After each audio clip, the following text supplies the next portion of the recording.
Nadia tuan pila pandan tadi kunang ikan kalau bijak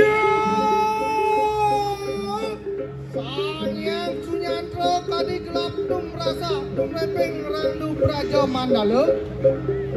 ang rap di sekolah kedigang berabadu satu pani punakan kejauhan tening bang ilelo jajane diro bodarat tiada mangalaning kembang daripada kolusi rayang lambang kana pesadi sonson apa menau reng kuatan di Eropa duka betara cerita yang sang kali kemaya salah sijine murid sang yang Durga Pirawi minangka warga seto kana mayu minangka wali suci ngapan upacaranya kang dania kake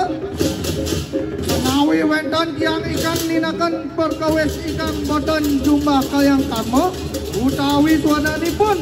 ulunipun wonten tiang ikan ninakan upacaranya tanpa dipondosari ikhlas lan suci mila sang kali kemenayo pada paring paukuman zaman kali uga zaman kiswata manungsa kang selakah karo karep utawi kama yang zaman rumuyin kali kemayan netanya rasen datang murid-muridipun bilih piyangipun taksih kelingan kalian tugas ing dipun paringaken upacara yatnya ikan dipuniraken inggih punika dening Dewa Wicaksana manungsa pitra utawi bunayatnya kedah dipuncari raos ikhlas lan suci mekanton cariyos saking kali kemaya kirang langkung nyuwun pangampunan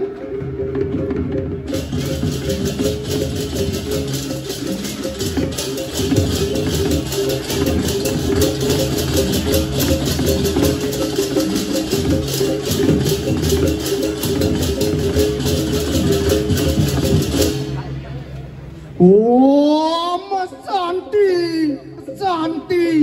Santi oh